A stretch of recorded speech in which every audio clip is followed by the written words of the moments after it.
Welcome to Lead the Way with Anna Gauker. Your guide, Anna Gauker, is on a quest of her own to find effective ways of creating change and inclusion in our communities. You have come to the right place if you believe in truth, justice, and coffee. Thanks for joining us. Hello, this is Lead the Way, and I'm Anna Gauker. All of our content can be found on Spotify, Google Play, Stitcher, YouTube, TuneIn, and Apple Podcasts. And while you're with us, don't forget to rate, review, and subscribe. Back in February, before all of our lives changed due to a global pandemic, I had the distinct pleasure of talking to Tehmina Islam. She is a Madison-based Certified Professional Midwife with a strong passion for consent-centered care. We recorded the following conversation, which touched on many things, including her unique style of treating pregnant people, their bodies, and their babies. I truly got lost in conversation with Tehmina, and during this very stressful time, I hope you have a similar illuminating experience.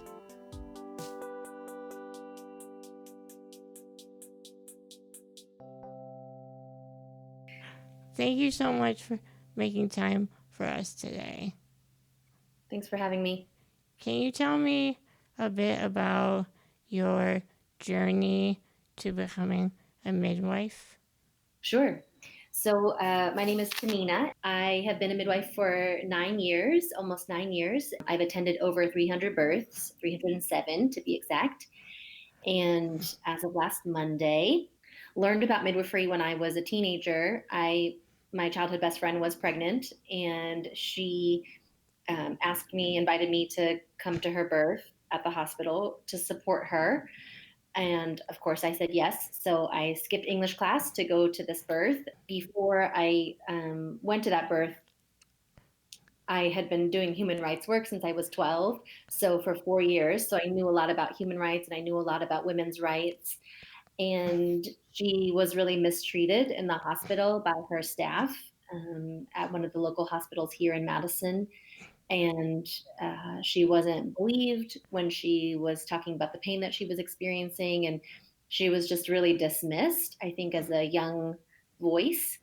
And she gave birth with her body on her back, with her feet in stirrups, and it looked like a really violent way to bring a baby into the world. And so I started. I came away from that birth just having a lot of respect and admiration for her and all that she was doing with her body, for her family. And I came back with a lot of horror about how pregnant people might be treated when they are giving birth. And so I started looking into midwifery care and home birth at that point when I was a teen, because I believed that there had to be a different way that we treat people. And so that's how my journey started. Can you talk a bit about your experience being so young and being there for your friend? Like, how were you able to recognize what was happening was not right, what you were observing, her experience, and that perhaps the childbirth experience didn't need to be that way? I just can't imagine that that's typical when you're so young and you have limited experiences anyway, and to think like, wow, this is really not okay, and this could be so much better. How could you put that together? Yeah, how did I put it together? That's a great question. I think that I have always been an old soul. I joke with people that I'm an 80-year-old stuck in this body, and I've been an 80-year-old stuck in this body for a long time. Um, and my family are immigrants to this country, and so they taught me a lot um, about ethics and what is right and what is wrong. And I had an older brother who introduced me um, to human rights work through Students for a Free Tibet and Amnesty International when I was 12. And so I think this concept of justice was introduced to me very early on. And so I really understood the world as a teenager from the lens of justice and from the lens of how do we treat people in our lives and how do we treat people that we interact with on a daily basis, and how do we lift those experiences up to the highest degree of respect that we can. And so I think that my lens was shaped really early um, about justice and about dignity, and also my parents got divorced when I was around that age, when I was about 12, and my mother married a man who had raped his first stepdaughter and had molested me when I was a kid. And I think very early on, I also knew what it meant to not have bodily autonomy and to have those rights taken away from you from people who have power in a particular situation. And I think that at 16, when I went to this birth, I was really aware of power dynamics and of bodily autonomy. And I think that those things have really stood true, and been highlighted in the care that I deliver as a midwife. But it shaped my lens really early on as a teen about what dignity looked like and what respect to people's bodies looked like. And you were really drawn in to the birth experience through your relationship with your friend and what you observed. How would you describe the childbirth experience in a hospital compared to home birth or working with a midwife? Mm-hmm. Yeah, that's a great question. So I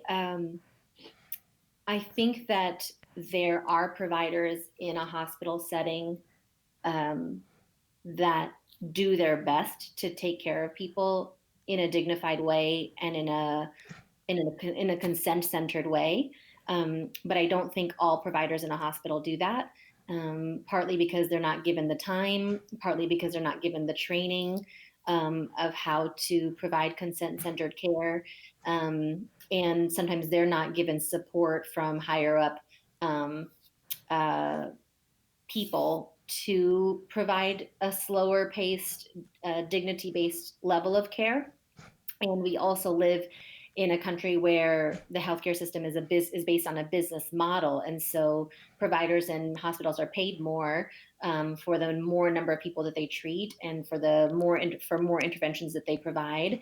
And so there's some incentive to not have slower paced care, and there's incentive to not have natural childbirth and natural processes be at the center of our system, because there's not money behind it.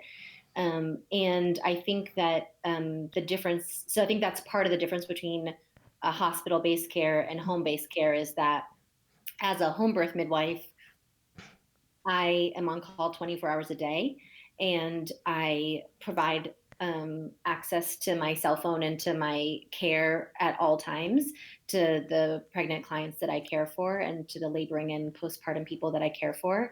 And so they have immediate access if they're anxious, if they haven't felt their baby move, if they're worried, if they're having any vaginal bleeding, if they're having any crisis or emergency or concern.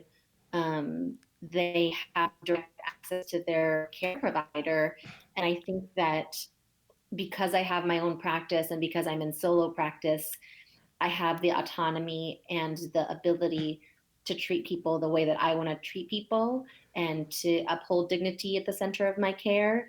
And so I think that that's a really huge difference between hospital and home-based care, is that I'm my own boss and I get to decide how long I'm going to care for this person. And I get to decide that they get an hour for a prenatal visit versus a 10-minute prenatal visit that they might get in the hospital. So I think that's one of the differences between home-based care and hospital care, is that the amount of time and trust and relationship building that you are developing during your pregnancy is really important.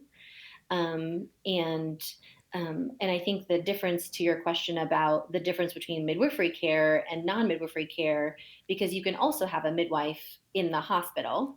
Um, so you could choose to hire a midwife in the hospital, or you can choose to hire a midwife and give birth at home. I specifically work as a home birth midwife, but the most important pieces of midwifery care are that we offer continuity. So I stay with somebody through their pregnancy, I stay with somebody through their labor and their birth, I stay with somebody through their postpartum and newborn care up until 6 weeks. And then most of my clients bring their bodies back to me for a second baby or a fifth baby or a subsequent baby, which is really this concept of continuity of care. I think that midwives are also really beautifully trained and fostered to offer informed choice, which is this concept of I don't make choices for you. It's your body and it's your baby, and my job is to give you the education and the information that you deserve to have at your fingertips, and then to support the informed decisions that you make about your body and your baby. So I think that's a really unique piece of midwifery care and why it makes it so valuable. Um, and I think the most important, and then I think the other piece of midwifery care that's so important, is that we do a lot to encourage the woman or the pregnant person to listen to her own intuition, to know that she has the innate capacity to give birth on her own. And so we use things like gravity, and we use things like emotional support, and we use things like encouragement, and not having people give birth on their back, and not overusing interventions. And so we do have lower rates of C-sections, and we do have lower rates of birth injury and trauma. So I think those are the most important pieces of midwifery care that I try to highlight to people. How many people do you serve a year? Great question. So I have my own solo practice. So I take 2 to 3 people in a month. So in a due zone. So if you called and said, I'm pregnant and I'm due February 15th, and then someone else called and they said, well, I'm due February 7th, and then someone else called and said, well, I'm due February 10th. If all those 3 people interviewed with me and decided that they wanted to work with me, I would cap my practice off for the month of February. So I take 2 to 3 people in a month, and overall I serve about 30 people in a year, because I usually take a month or 2 off during the year where I don't take any due dates, so that I have a few weeks where I'm off call, to try to keep myself sane. You mentioned the interview. Let's talk Mhm. about that. You interview your patients? They interview me. So, Okay. yeah, yep, exactly. So let's say somebody finds themselves pregnant and they're in their first trimester, usually. They would either reach out to me via my website or reach out to me via phone. Um, Most of my clients are word of mouth or repeat clients at this point, in my practice, but some of my clients are random and just find me on the internet. And so they set up a consultation interview with me, and it's an opportunity. It lasts about an hour. It's free, and they basically have an opportunity to ask whatever questions they have of me. I usually take that opportunity to explain a little bit about what they could expect from home birth care, and what they can expect from me, and what my philosophies about birth are. and really just a chance for them to see if they feel comfortable with me and if they feel like they could trust me to take care of them and care for their bodies and their babies. So it's really just a pretty informal conversation, really, that first hour, about just kind of getting to know each other and trying to figure out what's important to them and whether, they think we're a good fit. You talked before about consent centered care. Is Mhm. that unusual? I think that, yes, I think that consent centered care is very unusual in the mainstream medical system. I think that some midwives are very, very attuned to providing consent centered care. And what I mean by that is that a person's body is at the forefront of my care, and they get to decide what goes in their body and what comes out of their body. So, for example, I don't do any vaginal exams without anybody's permission. I don't even get a blood pressure at every visit without their permission. I don't palpate their belly or palpate the bit position of their baby without their permission. So I ask them every time, just like consent, you would ask your intimate partner every time. You don't just assume just because you've been intimate once that you have the right to be intimate again.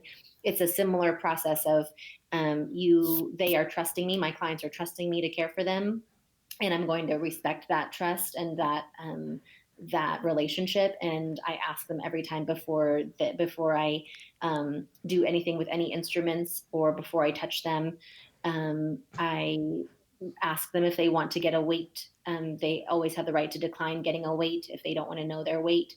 Um, it means things like, talking about histories of sexual assault and abuse and how those demons might rear their heads in labor and birth, and what can I, as a provider, do to create a sense of an environment of safety and a sense of safety. So some of my families have needed me to not use certain trigger words or touch them in certain places on their body.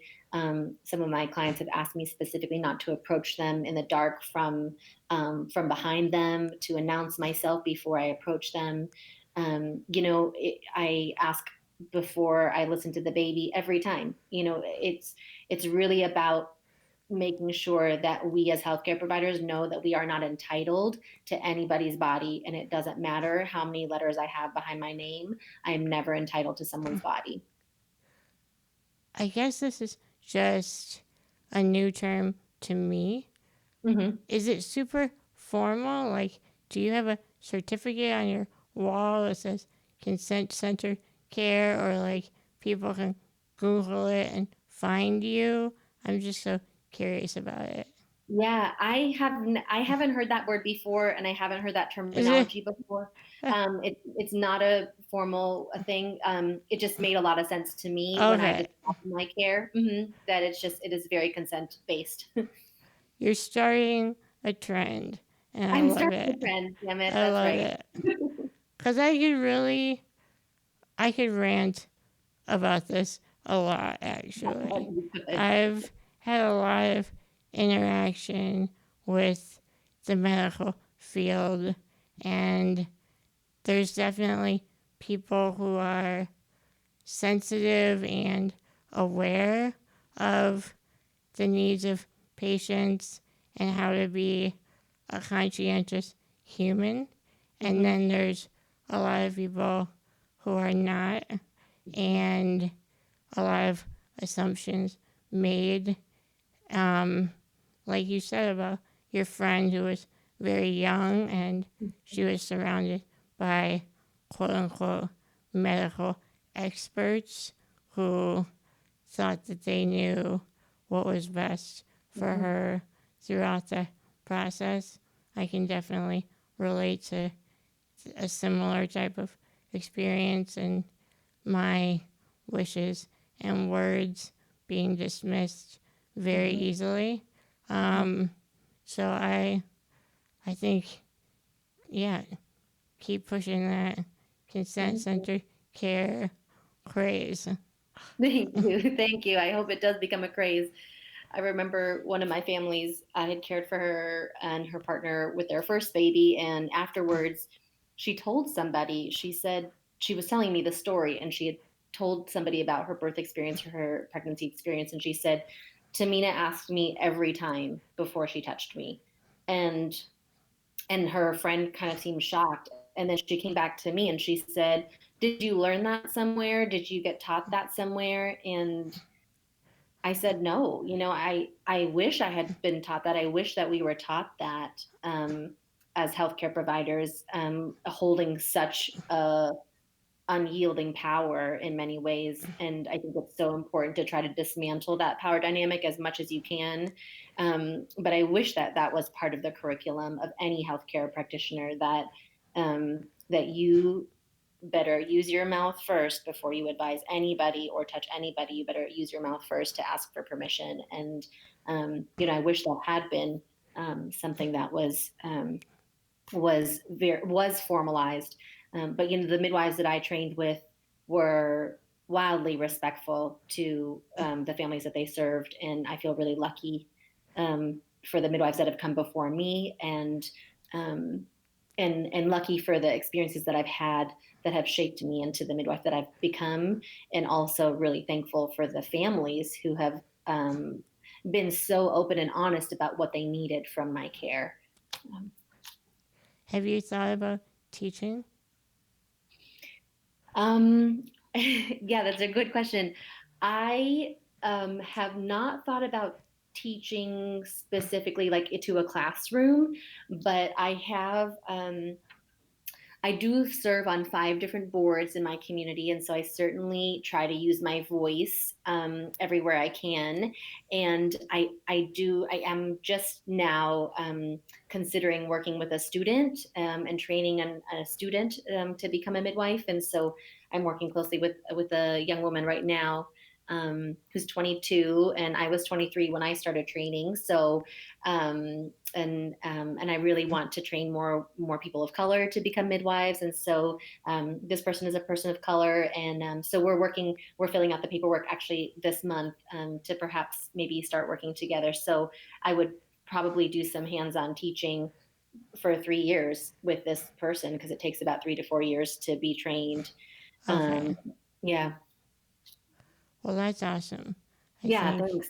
It's taken me some courage to get to the place where I feel like, okay, no, I've got something to share and I've got something to teach, and but I feel like I'm constantly learning, so it's hard to sometimes muster up the courage to say like, okay, no, I've got something to contribute to somebody else.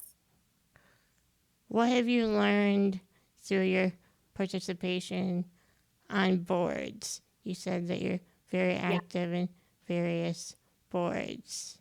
Yeah, I am. I'm really active in my community. So I'm going to rattle off a list of places. But so I said before when we were just informally talking that I volunteer with the Sheltering Animals of Abuse Victims and the Dane County Humane Society to foster canines through both of those programs. And I've been wanting to do that since I was a kid. Also, when I found out about Sheltering Animals of Abuse Victims, but I had never been in a home that allowed dogs. So when I bought my home 5 years ago, I was able to make that autonomous decision, which felt so good. And then I also sit on the Latino Health Council, and I sit on the board of the Madison, Wisconsin Institutes for the Healing of Racism. I'm a facilitator there. And I also am on the committee for, it's called Fetal Infant Mortality Review Committee. So we review the fetal and infant deaths that have taken place every quarter in Dane County. And I also serve on a board called Mother's Milk Alliance, which is trying to facilitate safe breast milk sharing between families. And then I'm also part of this organization called POWERS, which is Pregnancy Options Wisconsin, and it's an organization that's really honoring the full spectrum of pregnancy options, including birth and abortion and miscarriage, and supporting people on their full spectrum of options. So I serve on a number of boards, and they're almost all health related. And I think that what I've learned from that is just how important it is to be engaged in your community and active in your community, and to know that my activism as a human and as a midwife doesn't just start at 9 a.m. and end at 5 p.m., but really is every day and every meeting and every evening. And how do I just keep showing up in the world with the voice that I have and with the experiences that I have, and to really honor that and amplify that. I'm learning to do that. And for a number of these boards, I've been involved for probably 10 years. And some of them since the start of their existence. And so it's felt really important to be a part of these community building organizations and use my voice, but also just learn so much about what community members need from each other and how to connect the dots about how we all intersect. And so I've just learned a lot, and I also feel like I've contributed a lot. And so my relationship with boards and organizations feels really reciprocal. I've been thinking a lot about what your role is like and how unusual it is compared to other careers. Do you have a network of other midwives that you talk to and can relate and share stories with one another? Yeah. Yeah. Midwives, I tell people when people are interested in midwifery or when they're interested in wanting to be a midwife, I just tell people like midwifery isn't a job, it's a calling and it's a lifestyle. And there are only 8 of us, 8 or 9 of us that are home birth midwives in this county. We serve this entire county. And so it's a very unique profession and it's a very unique lifestyle that you're choosing to live when you're on call 24 hours a day and are carrying the weight of people's lives and babies' lives on your shoulders every day. That is a lot to shoulder. And there is a really strong network of Madison home birth midwives here in this community. We call ourselves UMAMA, which is Out of Hospital Madison Area Midwives Association. So a very appropriate acronym. And we meet every other month, but we are such an incredible group of midwives. I feel so lucky to be a part of this group, and it's an informal organization. It's not an LLC or anything, but we meet every other month. We share stories. We do peer review. We share supplies and medications when we need to, because sometimes we have to order in bulk. And, because we have such small numbers in terms of the number of people that we're serving throughout a year, it doesn't always make sense to hoard supplies and hoard medications. So we do a really incredible job of collaborating with each other and supporting each other. We, we take call for each other if someone is sick or if someone has a death in the family or if someone is leaving town. We support each other in that way. And then there's just a ton of emotional support. If somebody has a hard birth or a hard birth outcome, or is just having a hard time being on call, or I think we're really supportive of each other in that way. I've watched a number of my midwife colleagues' dogs when they're out of town. So it ends up being a really tight-knit family, even though technically we are competitors.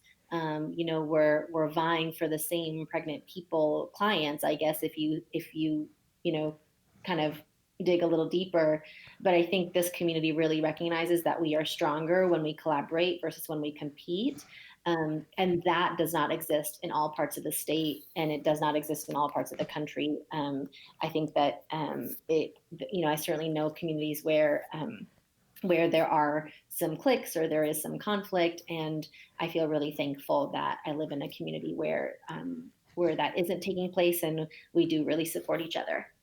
So I do feel a ton of support from them. Do you feel like home birth midwives in the Madison area are your competitors, or do you feel like the hospitals are your competitor? That's a good question. Yeah, I think that, I think technically, like, let's say if I were pregnant and I wanted a home birth, I might interview with multiple midwives to see who is a good fit for me.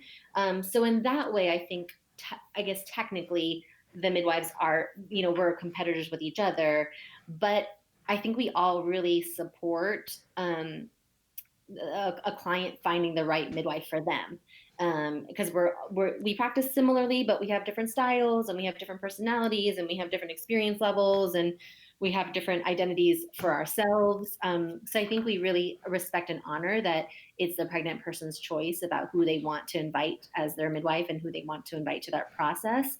And then it's hard to know if hospitals are competitors. I think you're right. I think in some ways hospitals are our competitors because they're doing birth work too. But it's almost like comparing apples to oranges because they don't really offer the things that we offer, and we don't really offer the things that they offer.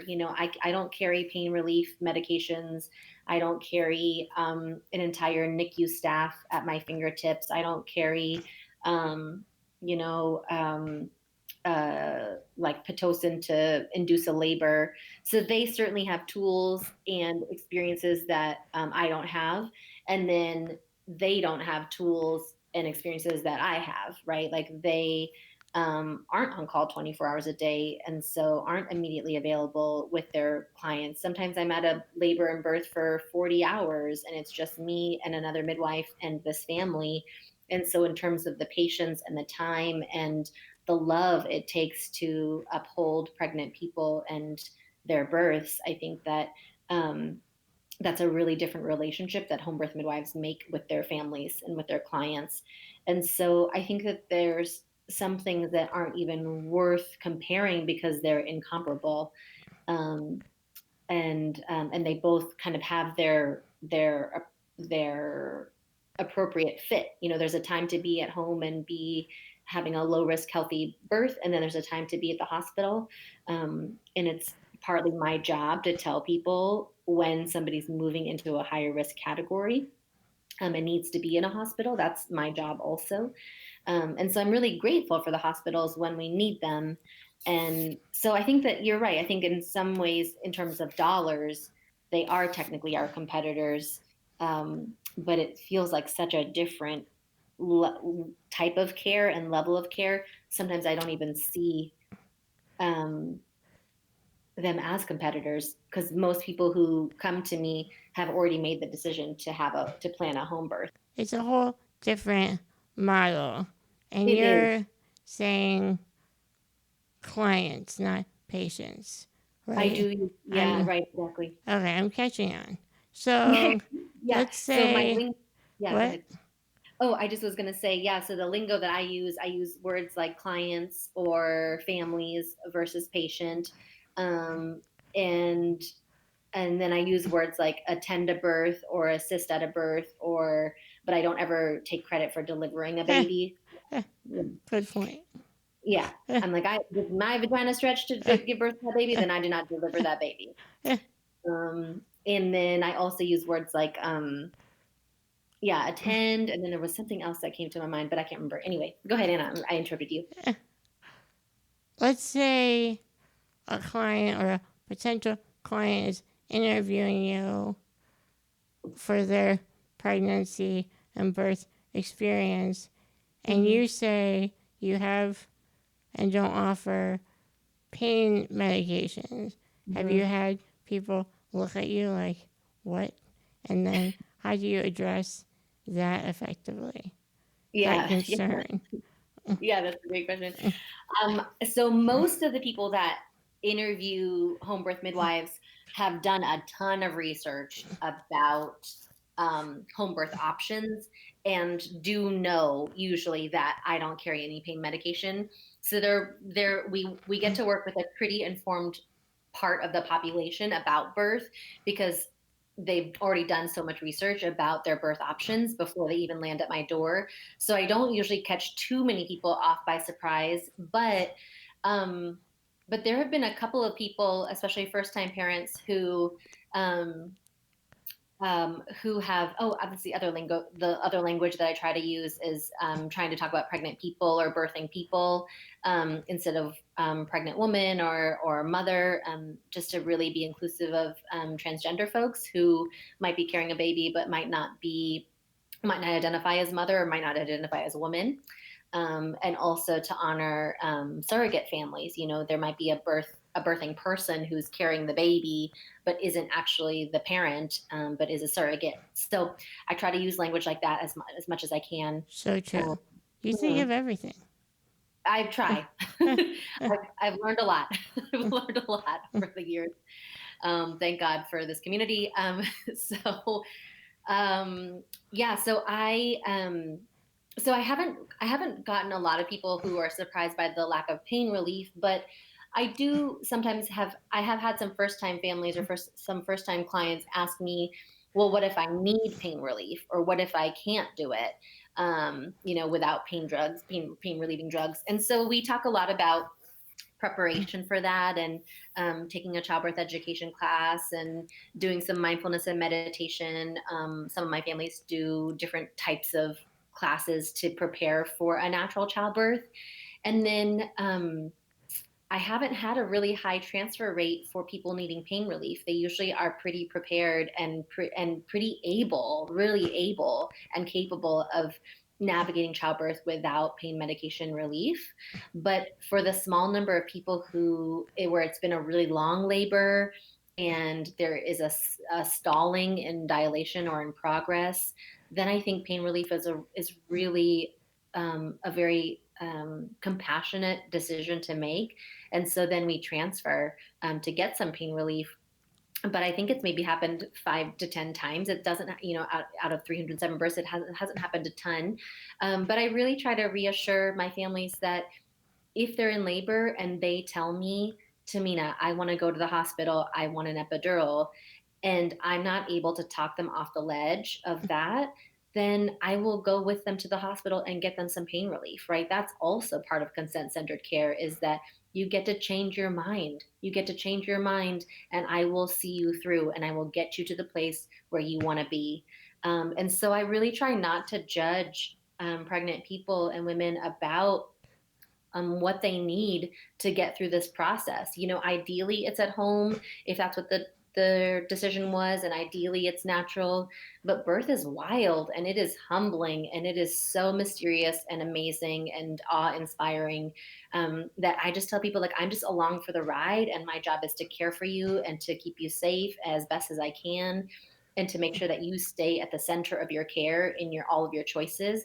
But if you're telling me, like, let's go, I'm gonna get you there, and I'm not gonna judge you for it, and I'm not gonna tell you, well, that wasn't good enough. Like, I'm never gonna tell a pregnant person that they're not good enough, because they're growing babies in their bodies. So yeah, so I think sometimes people just want to know, like, will I judge them, will I have their back no matter what happens? And I feel like I can reassure them that I will.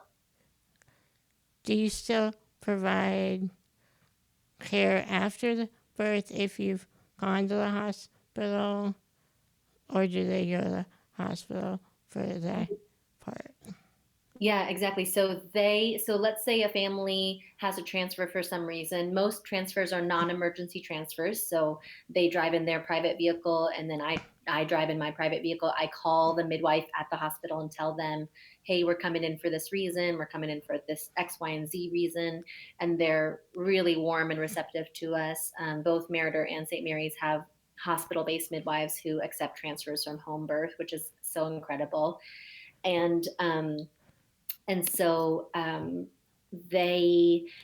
stay with them through the birth. So sometimes I might be at a birth for 24 hours, and then we might be at the hospital for another 24 hours, and I just hang tight and make sure that baby stays safely, gets safely into their arms.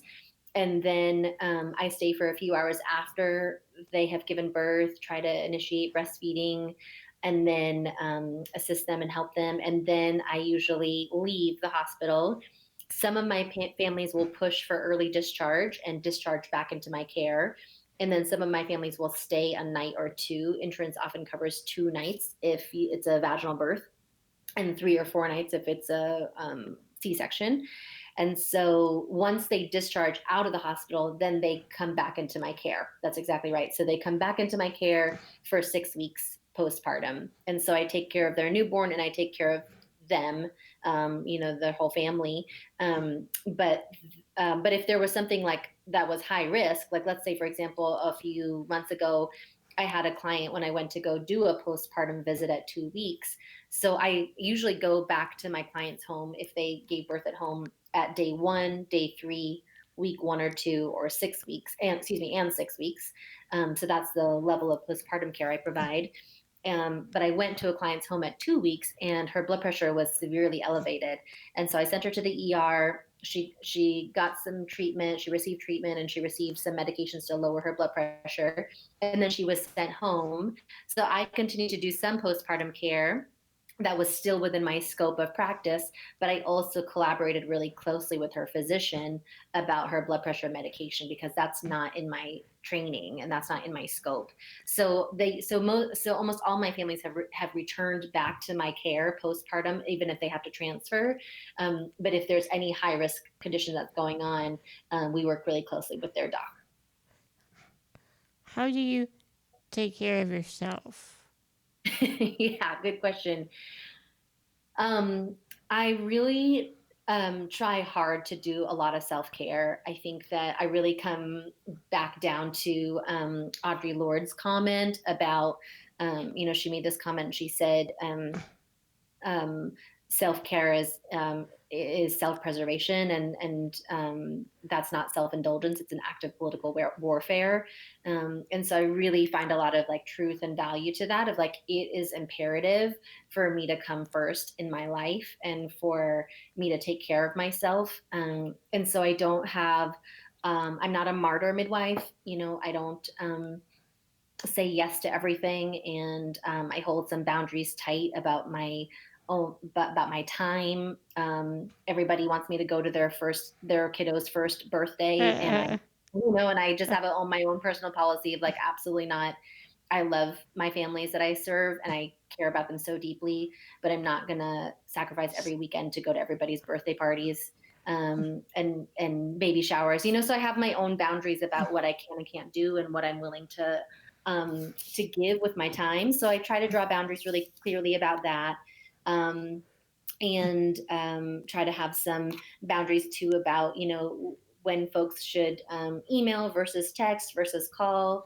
And then I try really hard to take care of myself in terms of spending time with the people that have been in my life for a long time, that are part of my net, that help catch me and offer me support, and mirror back to me forms of resilience of how to get through this life, and how to live this life and show up and be really present.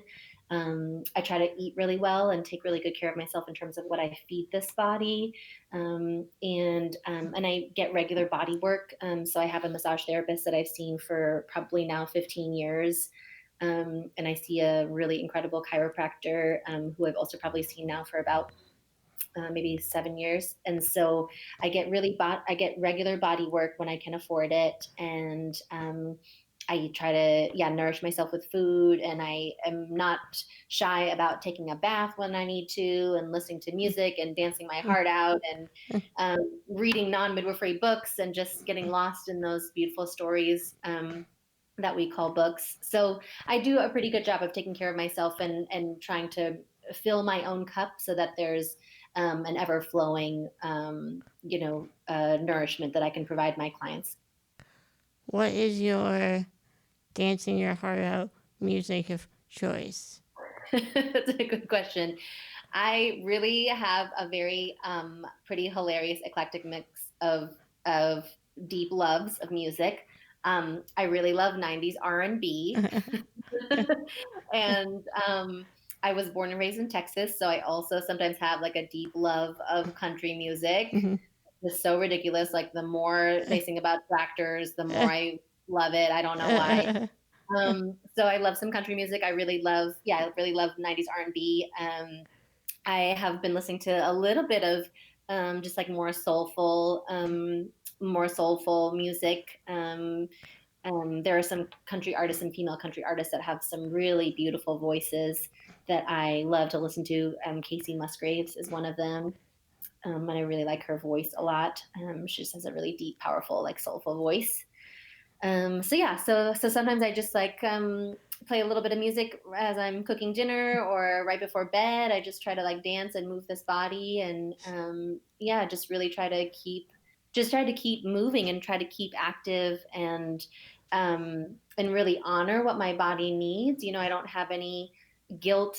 I don't struggle with a lot of guilt in my life.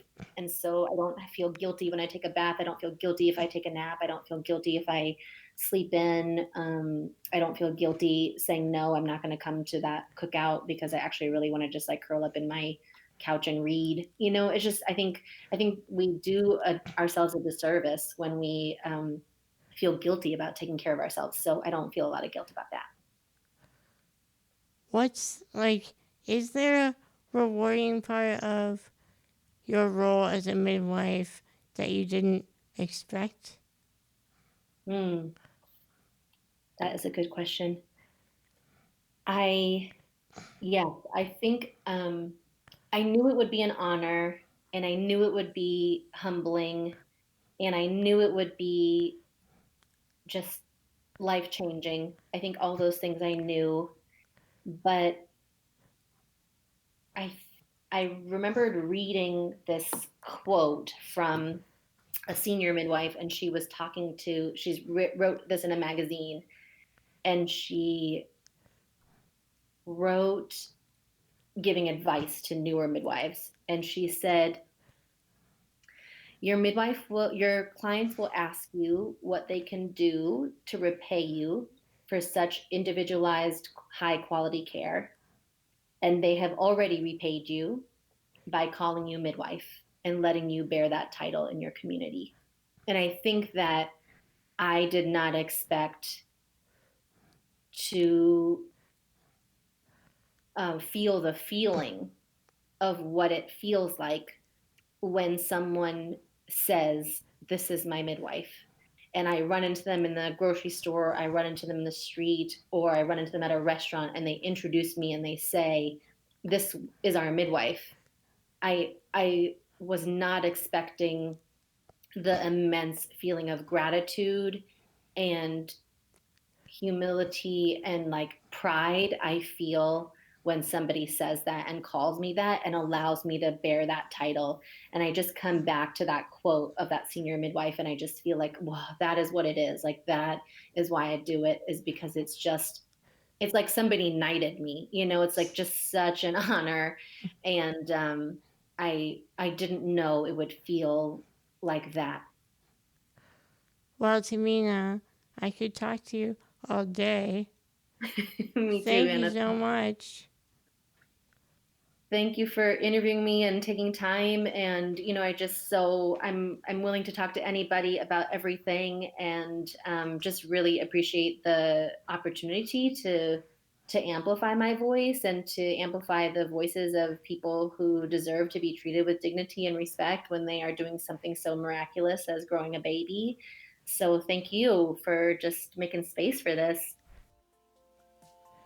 Thanks again to Tehmina Islam. You can find out more about Tehmina and her services at accessmidwifery.org. And for more Lead the Way action, you can find us on Facebook at Lead the Way Podcast, and follow all updates for future episode content. This episode was brought to you by the time and talent of Buzz Kemper and Tyler Willenbrink. I'm Anna Gauker. Until next time.